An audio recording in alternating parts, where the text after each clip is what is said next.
Film की शुरुआत में एक डरी हुई लड़की दिखाई जाती है। उसे ज़हनी सुकून नहीं है। किसी बात को लेकर वो इतना डरी हुई है कि काफी डिस्टर्ब है। उसके जिस्म पर अजीब तरह के काले निशान बने हुए थे और बार बार वो डॉल डॉल इन्हीं गुड़िया का नाम ले रही थी, जो बताते हुए वो काफी डर जाती है। इस डरी हुई लड़की के सामने उसका दोस्त बैठा था, जिसे ही वो अपनी सारी बात बता रही थी। तब वो लड़का उसे संभालता है, तसल्ली देता है कि तुम रिलैक्स हो जाओ, डरने वाली कोई बात नहीं है। पर इसका कोई फायदा नहीं हुआ कि उसने फूट फूट कर रोना शुरू कर दिया। और फिर तभी उसे अपनी दोस्त के पीछे एक बच्ची जिसने सफेद रंग के कपड़े पहने हुए थे उसकी आत्मा दिखाई देती है, जिससे वो और डर गई, अपना कंट्रोल खो देती है। इसीलिए वो एक फॉक यानी कांटा लेकर अपने गले में घुसा लेती है। तेजी से उसका खून बहने लगा, जिससे वहीं उसकी मौत हो जाती है। यहीं पर एक डॉल भी पड़ी हुई थी, जिसे दिखाकर ये सीन इधर ही कट हो जाता है। अगले सीन में हम एक फैमिली को देखते हैं जो हाल ही में एक नए टाउन में रहने के लिए आए थे और आज के दिन वो एक चर्च में एक फेस्टिवल जिसे कम्युनियन के नाम से जाना जाता है वो मनाने के लिए आई थी। जैसे कम्युनियन यहाँ पर शुरू हुआ, हम इस फैमिली की बड़ी बेटी सारा को देखते हैं, जिसके साथ उसकी मॉम बैठी हुई थी। कम्युनियन खत्म होने के बाद सभी लोग बाहर आ गए। यहाँ तभी एक घबराई हुई औरत सारा के पास आई और अपनी बेटी जिसका नाम मेरी सोल है उसके बारे में पूछने लगती है। वो बताती है कि इसी चर्च में एक कम्युनियन के बाद मेरी बेटी लापता हो गई थी, आज तक उसका पता नहीं चला, इसलिए यहाँ आकर मैं अपनी बेटी मेरी सोल के बारे में पूछने आती हूँ, इस उम्मीद के साथ कि शायद किसी ने उसको यहाँ पर देखा होगा। तभी फादर और चर्च के और लोग वहाँ पर आ जाते हैं और उस औरत को वहाँ से ले जाकर दूर कहीं भेज देते हैं। अब ये फैमिली घर आ गई जहाँ पर सारा बोर हो रही थी, इसलिए थोड़ी ही देर के बाद वो अपने दोस्त के साथ क्लब के लिए निकल जाती है। अब हालांकि उसे ये सब पसंद नहीं था, लेकिन आज यहाँ आकर उसे बहुत मजा आ रहा था। अपने दोस्त के साथ वो काफी इंजॉय करती है। यहाँ वो पहली बार नशा भी करती है ताकि उन्हें और मजा आए। अब ये नशा क्लब में एक लड़का बेच रहा था जो दरअसल एक ड्रग डीलर था। क्लब में डांस करते करते सारा की नजर अपने एक दोस्त पर पड़ी। पहले उन्होंने कभी ऐसा महसूस नहीं किया था, लेकिन आज दोनों ही एक दूसरे को ऐसी नजर से देखते हैं जैसे उनके दिल में कुछ है, वो एक दूसरे को पसंद करते हैं। अब थोड़ी देर के बाद सारा और उसकी दोस्त घर जाने के लिए क्लब से बाहर आ गई। इनके सामने ड्रग डीलर की गाड़ी आकर रुकती है। उसकी गाड़ी में सारा का वो दोस्त भी बैठा हुआ था जिसे वो पसंद करती थी और वो ड्रग डीलर की गाड़ी में आकर बैठ जाती है। वो लड़का अजीब तरह की घटिया बातें करने लगता है। फिर थोड़ी देर के बाद वो गाड़ी जंगल में ले जाने लगा, ये कहकर कि हम लोग थोड़ी देर और साथ रहेंगे और इंजॉय करेंगे। पर सारा की दोस्त कहती है कि ये तुम कहाँ लेकर जा रहे हो, हमें मेन रास्ते से जाना है। पर वो बात नहीं मानता, इसीलिए दोनों की बहस होने लगती है। लेकिन तभी सारा एकदम से बोलकर गाड़ी रुकवा देती है, कहती है कि रुको जल्दी से गाड़ी, अभी मैंने सफेद कपड़ों वाली बच्ची को देखा है। अब सारा को उसकी फिक्र होने लगी कि न जाने वो बच्ची कौन है जो यहाँ इस टाइम जंगल में घूम रही है, वो कहीं गुम न हो गई हो। इसलिए गाड़ी से बाहर आकर वो उसे ढूंढने लगती है, पर उसे बाहर एक डॉल के अलावा और कुछ नहीं मिलता। इसलिए वो उस डॉल को ही अपने पास रख लेती है, ये सोचकर कि ये भी जरूर उस बच्ची की ही होगी और जब वो बच्ची हमें दोबारा नजर आई तो हम ये उसे दे देंगे। लेकिन बच्ची पूरे रास्ते दोबारा दिखाई नहीं दी, इसलिए सारा उस डॉल को अपने साथ घर ही ले आती है।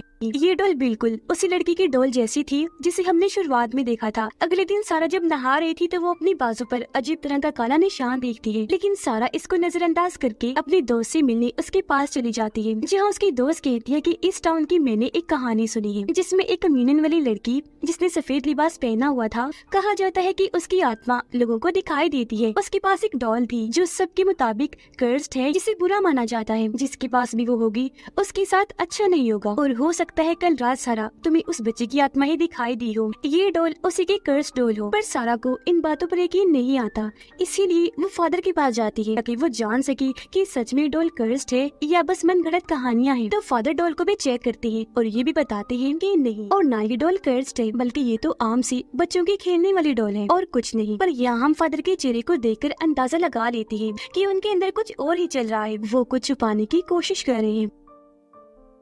थोड़ी ही देर बाद सारा घर आकर नहाने लगती है। एक बहुत ही डरावनी आत्मा जिसने भी सफेद कपड़े पहने हुए थे वो सारा पर हमला कर देती है। वो अपने खतरनाक सी हाथों से उसका मुंह पकड़ लेती है, जिसके साथ ही सारा खुद को एक कुएं में पाती है जहाँ पर पानी भर रहा था। वो खुद को यहाँ पाकर काफी घबरा जाती है और फिर तभी उस छोटी बच्ची की आत्मा जिसने सफेद कपड़े पहने हुए थे वो नीचे से सारा पर हमला कर देती है और उसे खींचकर पानी में डुबोकर मारने की कोशिश करती है। सारा दोबारा से ऊपर आ गई।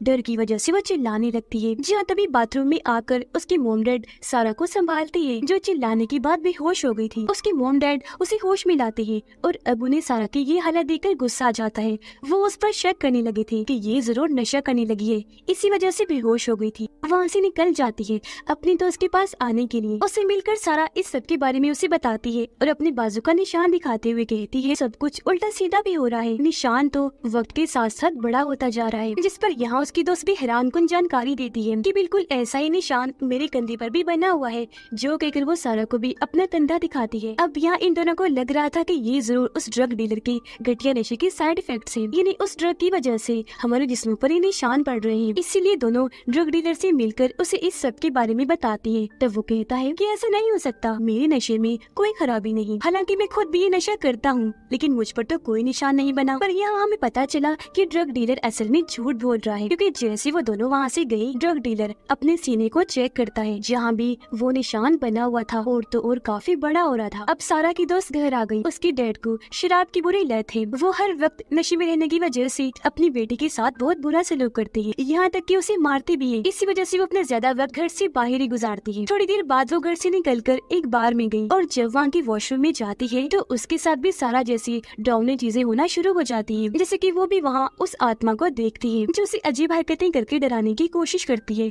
इससे घबरा गई, वो रोते हुए जल्दी से बाहर से भाग के बाहर आई और फोन लगाकर सब कुछ सारा को बता देती है जो अभी अभी उसके साथ हुआ। अचानक वो आत्मा आकर उसकी दोस्त पर हमला कर देती है, जिससे एकदम वो चुप हो गई। अब ये देखकर सारा समझ गई कि मेरी दोस्त मुसीबत में है, इसलिए वो जल्दी से वहाँ से निकलकर अपनी दोस्त के पास आ गई, जो भी बिल्कुल उसी तरह बेहोश पड़ी थी जैसे सारा भी हुई थी। अब यहाँ उसकी दोस्त का जिस्म पड़ा था, जबकि उसकी भी आत्मा को हम सारा की तरह कुएं में देखते हैं, जहाँ उस बच्चे की आत्मा उसे भी मारने की कोशिश कर रही थी। अब इससे पहले कि बच्चे उसे जान से मारती, सारा ठीक वक्त पर उसे होश में ले आती है, जिससे उसकी जान बच जाती है। अब ये दोनों लड़कियां काफी डर गई थी और यह ड्रग डीलर के पास जाने लगती है, क्योंकि उन्हें लग रहा था कि अब वो आत्मा उस पर भी हमला करेगी। अब ड्रग डीलर दिखाया गया, जिसे भी सच में वो आत्मा डराना शुरू कर देती है, यानी अपना खौफनाक चेहरा दिखाकर, जिससे वो इतना डर गया कि अपनी गाड़ी में बैठकर जल्दी से यहाँ से निकल जाता है। लेकिन तभी गाड़ी के अंदर भी उसकी आत्मा आ जाती है, जिससे वो इतना घबरा गया कि गाड़ी चलाने से उसका ध्यान हट जाता है। उसका इतना बुरा एक्सीडेंट हुआ कि मौके पर ही उसकी मौत हो जाती है, इसलिए काफी डरी हुई थी और रोने लगती है। उन्हें कुछ समझ नहीं आती कि क्या करें। वो अपने उसी दोस्त के पास जाती है जो सारा को पसंद करता था और उसे वो सब कुछ बता देती है जो उनके साथ हो रहा था। वो यहाँ इन्हें बताता है कि सालों पहले बिल्कुल ऐसा दो लड़कियों के साथ हुआ था जो बहनें थीं। उन्हें भी ये डॉल मिली थी, जिसके बाद उन लड़कियों के साथ कुछ ऐसा हुआ कि उन्होंने अपनी जान ले ली। अब यहाँ उनका दोस्त उन्हें दो बहनों के बारे में बात कर रहा था जिन्हें हमने शुरुआत में देखा, इन्हीं वो डरी हुई लड़की और उसकी बहन। अगले ही दिन ये तीनों उस डरी हुई लड़की के दोस्त से मिलने के लिए चले जाते हैं, जहाँ वो बताता है कि हाँ उन दोनों बहनों ने खुद अपनी जान ली थी, जिसके बाद ये डॉल उनके पास से अपने आप ही गायब हो गई। यहाँ इनको ये बात भी कंफर्म हो जाती है कि सारा के पास जो डॉल है ये वही डॉल है जो उनके पास भी थी, जिसकी वजह से वो आत्मा सबके साथ ऐसा करती है। ये चारों काफी घबरा गई और फादर के पास जाते हैं, लेकिन जब ये चर्च पहुँची तो वहाँ फादर तो नहीं थे, बल्कि इन्हें वहाँ काफी साल पहले 1998 की कम्युनियन वाली रील मिल जाती है, जिसे चलाने पर ये मैरी सोल नाम की एक बच्ची को देखते हैं जो उस वक्त कम्युनियन का हिस्सा थी और उसके हाथ में यही वाली डॉल थी, जिससे यहाँ ये बात सामने आई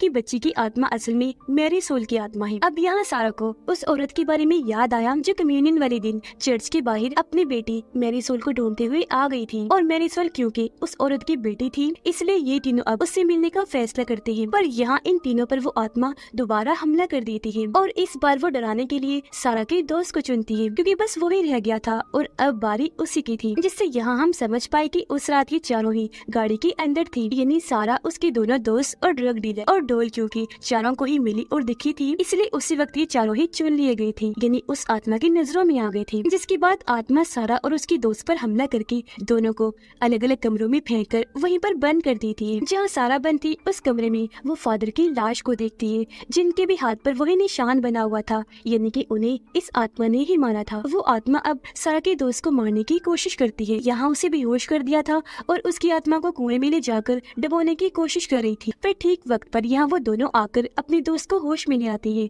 और ऐसे उसकी जान बचा ली जाती है।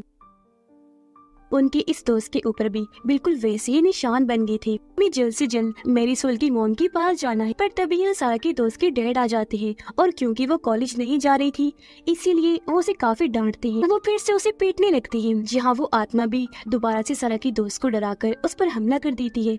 पर इस बार वो खुद को बेहोश होने से तो बचा लेती है, लेकिन डर की वजह से उसने अपने डैड पर चाकू से वार कर दिया था, जिससे दुखी होकर वो काफी रोने लगी। अब सारा और उसका दोस्त मैरीसोल की मोम के पास पहुंच जाते हैं, मैरीसोल के बारे में पूछते हैं और अपना अपना वो निशान भी दिखाते हैं, जो देखकर वो औरत समझ जाती है कि जो कर्ज मेरी बेटी पर था वो अब इन लोगों पर भी आ चुका है। बताते हैं कि मेरी बेटी के जिस्म पर अचानक से इस तरह के निशान बनने लगे थे, जिस वजह से हर कोई उसे दूर भागता था और उसे प्यार नहीं करता था। वो हालांकि बच्ची थी, जो प्यार उसे चाहिए था वो उसे कभी नहीं मिला। कम्युनियन वाले दिन भी सब उसका मजाक बना रहे थे, इसलिए वो रोते हुए वहाँ से भाग गई, जिसके बाद कभी लौट कर नहीं आई। उसकी मोम रोने लगी। तब सारा उन्हें तसल्ली देती है कि आप घबराएं नहीं, अगर मुझे आपकी बेटी की आत्मा दोबारा मिली तो मैं उसे जरूर प्यार करूंगी। जो कहकर ये दोनों यहाँ से चली गई। अब इनसे मिलने सारा की दोस्त आई, जिसके बाद ये तीनों उस आत्मा की तलाश में निकल जाती है। जैसे एक वीरान जगह पर पहुँचे, बच्ची की आत्मा दोबारा से इन पर हमला करने लगी और बार बार मारने की कोशिश करती है। वो फिर सारा पर हमला करती है और उसे खींचकर दोबारा से उस कुएं में ले आई। सारा के सामने उस बच्ची की आत्मा थी, सफेद कपड़ों में, जो अब धीरे धीरे उसकी तरफ बढ़ने लगी। लेकिन यहाँ वो सारा की जान लेने, उसे तकलीफ देने की बजाय उसके गले से लग गई। ये देखकर सारा घबरा तो गई, लेकिन तभी उसे इस बच्ची यानी मैरीसोल की मोम की बातें याद आने लगी कि उसे प्यार कभी नहीं मिला, क्योंकि उस वक्त हर कोई उसे दूर रहता था, प्यार नहीं करता था, क्योंकि उसका पूरा ही जिस्म निशानों से जो भर गया था। यहाँ तक कि कोई भी उसे छूने से भी डरता था। तो अब यहाँ सारा समझ गई कि मैरीसोल चाहती थी कि लोग उससे बिना डरे उससे प्यार करें, इसलिए मैरीसोल को भी वो गले से लगा लेती है। लेकिन तभी उस कुएं में पानी भरने लगा, इसमें सारा डूबने लगती है, लेकिन वो फिर भी मैरीसोल को नहीं छोड़ती, उसे गले से लगा के ही रखती है। अब ये चीज उसकी आत्मा ने देख ली थी, इसलिए वो खुद ही यहाँ से चली जाती है। और अब सारा के हाथ में उसका स्केलेटन इन्हें ढांचा आ गया था, जिसकी फौरन ही बाद सारा कुएं से बाहर आ गई और अब उन्हें लग रहा था कि सब ठीक हो गया है। ये तीनों गाड़ी में बैठकर यहाँ से चले जाते हैं। दोनों लड़कियां किचन में जब अपने लिए कुछ बना रही थी तो कमरे में वापस जाने पर सारा देखती है कि उसकी छोटी बहन ने उस डॉल को हाथ में पकड़ा हुआ है। तब सारा जल्दी से वो डॉल उसके हाथ से छीन लेती है, लेकिन हैरत, वो निशान अब उसकी छोटी बहन के भी हाथ पर बन गया था, जो देखकर सारा सोच में पड़ जाती है कि ये कैसे मुमकिन हो सकता है, क्योंकि बच्चे की आत्मा तो जा चुकी थी, उसकी आत्मा को सुकून मिल गया था क्योंकि सारा ने उसे प्यार जो कर लिया था। लेकिन तभी वहाँ कमरे में अजीबोगरीब डरावनी चीजें होना शुरू हो जाती है, जैसे कि लाइट्स जल बुझ रही थी और बेड अचानक से ऊपर उठा और फिर दूर जाके गिरता है, जिसके साथ ही कमरे के एक कोने से एक डीमन यानी शैतान की जैसी आत्मा बाहर आती है। और अब इसी के साथ कहानी मैरीसोल के पास्ट यानी माजी में चली जाती है, जहाँ हमें पता चला कि ये डॉल असल में मैरीसोल की भी नहीं थी, बल्कि उसे तो ये खुद जंगल में से मिली थी जब वो खेल रही थी। उसने जैसे डॉल को हाथ में लिया तभी से उसके जिस्म पर ये निशान बनना शुरू हो गई थी, यानी कि ये डॉल काफी पहले से ही कर्ज थी। जो इस डॉल के अंदर था वो कोई आम आत्मा नहीं थी, बल्कि वो था एक डीमन, एक खतरनाक शैतान, जो कि सभी को ऐसे मारता है। इन्हीं डॉल के जरिए पहले उन्हें कर्ज करता है, फिर उन्हें बेहोश करके आत्मा को ले जाकर उनकी जान लेता है। मतलब कि एक बार अगर इस डॉल को किसी ने छू लिया तो इसके अंदर का शैतान उसको कभी नहीं छोड़ेगा। और अब खतरा सारा की बहन को था। यहाँ ये बात भी साफ हो गई कि किसी को भी मैरीसोल ने नहीं मारा, बल्कि वो तो हर बार सभी को इसलिए नजर आती थी क्योंकि वो यहाँ इन्हें समझाने आया करती थी कि उस डॉल से दूर रही और इस निशान की वजह से नफरत ना फैलाएं, इस तरह के वहम से दूर रही और सबको प्यार करे अपनाएं, जो प्यार उसे कभी नहीं मिला था, क्योंकि यहाँ पर वो सब कुछ डीमन कर रहा था और उसने मैरीसोल पर बस अपना कंट्रोल किया हुआ था। और अभी कर्ज तब तक चलता रहेगा जब तक कि इस डॉल को तबाह न किया जाए। इस ड्राउनी एंडिंग के साथ ही इस फिल्म की कहानी यहीं पर खत्म हो जाती है।